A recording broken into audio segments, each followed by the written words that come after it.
নমস্কার বন্ধুরা, আপনাদের আরও একবার স্বাগত জানাই পাবলিক ভিউ কলকাতাতে। বন্ধুরা, KKR versus Royal Challengers Bangalore IPL 2024-এ এই দুই দলের মধ্যে ম্যাচটা কবে খেলা হবে, এই ম্যাচে দুই দলের শক্তি দুর্বলতা কি, এই ম্যাচে কোন দলের জেতার সম্ভাবনা বেশি, দুই দলের প্লেইং ইলেভেন কি হবে এবং হেড টু হেডে কোন দল এগিয়ে আছে এবং পরিকল্পনা অনুযায়ী এই ম্যাচটা কোন দল জিতবে, আজকের এই ভিডিওতে সেটাই আপনাদেরকে জানাবো। তাই ভিডিওটি শেষ পর্যন্ত দেখবেন এবং ভিডিওটি শুরু করার আগে একটা ছোট্ট অনুরোধ করে রাখবো, যেহেতু এইখানে আপনারা খেলার সমস্ত রকম আপডেটস পেয়ে যাবেন, তাই অবশ্যই পাবলিক ভিউ কলকাতা এই চ্যানেলটিকে সাবস্ক্রাইব করে বেল আইকন প্রেস করে অল করে রাখবেন। তাহলে বন্ধুরা, কেকেআর ভার্সেস আরসিবি এই ম্যাচটা খেলা হবে 21শে এপ্রিল অর্থাৎ রবিবার দিন দুপুর 3:30 থেকে কলকাতার হোম গ্রাউন্ড ইডেন গার্ডেন স্টেডিয়ামে। অর্থাৎ দুপুর 3:30 মানে বুঝতেই পারছি যে কি হবে ম্যাচটা, কারণ কলকাতায় এই মুহূর্তে মারাত্মক গরম। কলকাতার এখন টেম্পারেচার 40 ডিগ্রি। এই গরমে, এত তাপের মধ্যে, এত কড়া রোদে কেকেআর এবং আরসিবি কি করে খেলবে, এটা সব থেকে বড় প্রশ্ন। মারাত্মক গরম ইডেন গার্ডেনে। তো এইবারে বলি, হেড টু হেড আজ পর্যন্ত আরসিবি আর কেকেআর টোটাল 33 বার মুখোমুখি হয়েছে, যেইখানে 14 বার জিতেছে বেঙ্গালোর, 19 বার জিতেছে কেকেআর, অর্থাৎ 5 বার বেশি জিতে আছে কেকেআর বেঙ্গালুরুর থেকে। কলকাতার ব্যাঙ্গালোরের মধ্যে কিন্তু সবসময় ম্যাচটা হাই ভোল্টেজ হয়, এতে এক ফোঁটাও সন্দেহ নেই। এইবারে বলি দুই দলের শক্তি দুর্বলতা কি। বর্তমানে রয়্যাল চ্যালেঞ্জার্স ব্যাঙ্গালোরের কিন্তু খুব খারাপ অবস্থা। আরসিবি তারা কিন্তু এই সিজনে মাত্র একটা ম্যাচ জিতেছে, বাদবাকি কিন্তু আরসিবি সমস্ত ম্যাচ হেরেছে। আরসিবি তারা লাস্ট ম্যাচটাও সানরাইজার্স হায়দ্রাবাদের বিরুদ্ধে হেরেছিল, যেখানে হায়দ্রাবাদ 282 রান করেছিল 20 ওভারে। সেইখানে ব্যাঙ্গালোর অবশ্যই 262 রান করেছিল, কিন্তু তাও তারা হেরেছে। আরসিবি তাদের 7 ম্যাচে 2 পয়েন্ট এবং আরসিবি এই মুহূর্তে টেবিলে 10 নম্বরে আছে, সব থেকে লাস্টে। এবং আরসিবির শক্তি দুর্বলতা বলতে আরসিবির ব্যাটিং খারাপ, বোলিং খারাপ। অর্থাৎ আরসিবি তাদের কিন্তু দলে কোনো পজিটিভিটি নেই। তবে আরসিবির যদি শক্তি বলি, তাহলে আরসিবির ফিল্ডিং ভালো এবং আরসিবির কিন্তু ম্যাচ ফিনিশিং ভালো হচ্ছে। তাছাড়া এই মুহূর্তে আরসিবির আর কোনো শক্তিশালী দিক নেই। তবে একটা নাম বলবো, বিরাট কোহলি, তিনি কিন্তু প্রত্যেক ম্যাচে আরসিবির হয়ে ভালো খেলছেন। তো এইবারে কেকেআর দলে আসি। কেকেআর তারা এই মুহূর্তে পয়েন্টস টেবিলে 2 নম্বরে আছে।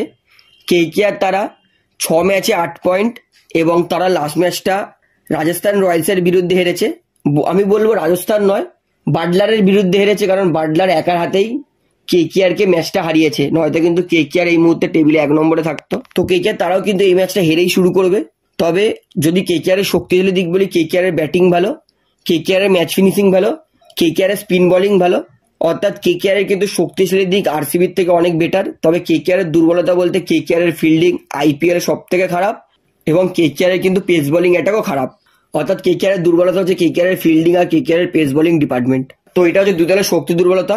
এইবার আসি প্লেইং ইলেভেনে। সবার প্রথমে আরসিবি দলে আসি।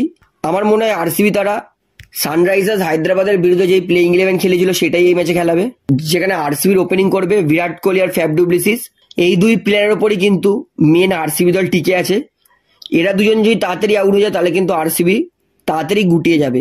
1 ডাউনে নামবে উইল জ্যাক্স, 2 ডাউনে রাজত পাটিদার, 3 ডাউনে সৌরভ চৌহান, 4 ডাউনে দীনেশ কার্তিক, 5 ডাউনে মানিপাল লোমড়োর, 6 ডাউনে অনুজ রাওয়াত। অর্থাৎ আরসিবির কিন্তু 1 থেকে 8 পর্যন্ত এটাই ব্যাটিং হবে এবং এই 8 জনের উপরই কিন্তু আরসিবির ব্যাটিং নির্ভর করবে। আরসিবির 9 নম্বর হবে সেটা ভিভি কুমার, 10 নম্বর প্লেয়ার লকি ফার্গুসন, 11 নম্বর প্লেয়ার রিস টবলি এবং আরসিবি ইম্প্যাক্ট প্লেয়ার হিসেবে ব্যবহার করবে ইয়াস দেয়ালকে। অর্থাৎ আরও একবার আমরা রিঙ্কু সিং ভার্সেস ইয়াস দেয়াল দেখার সুযোগ থাকবে। তো এটা হচ্ছে আরসিবি দলের প্লেইং ইলেভেন। এইবারে আসি কেকেআর দলের প্লেইং ইলেভেনে। তো আমারও মনে হয় কেকেআর তারা কিন্তু তাদের প্লেইং ইলেভেনে পরিবর্তন করবে না। তবে মনে হচ্ছিল যে কেকেআর হয়তো মিচেল স্টার্ককে বাদ দিলে দিতে পারে, তবে আমার মনে হয় না মিচেল স্টার্ককে কেকেআর কিন্তু এই মুহূর্তে বাদ দেবে। তো কেকেআর তাদের ওপেনিং করবে আরও একবার সুনীল নারিন আর ফিল সল্ট, দুজনেই কিন্তু ভালো খেলছে। 1 ডাউনে রাঘুবংশী, 2 ডাউনে শ্রেয়াস আইয়ার, 3 ডাউনে ভেঙ্কটেশ আইয়ার, 4 ডাউনে আন্দ্রে রাসেল, 5 ডাউনে রিঙ্কু সিং, 6 ডাউনে রমনদীপ সিং। অর্থাৎ কেকেআরও কিন্তু 1 থেকে 8 পর্যন্ত ব্যাটিং থাকবে, যারা কিন্তু 6-4 মেরে ম্যাচ যেতে পারে। কেকেআরের 9 নম্বর প্লেয়ার সেটা হচ্ছে বরুণ চক্রবর্তী, 10 নম্বর প্লেয়ার মিচেল স্টার্ক, 11 নম্বর প্লেয়ার হর্ষিত রানা। এবং আমি মনে করি এই যদি ইডেন গার্ডেনের স্পিন পিচ হয়, তাহলে কিন্তু সুহাস শর্মাকে কেকেআর নামাতে পারে। যদি পেস পিচ হয়, তাহলে কিন্তু ভৈভবরাকে কেকেআর খেলাতে পারে।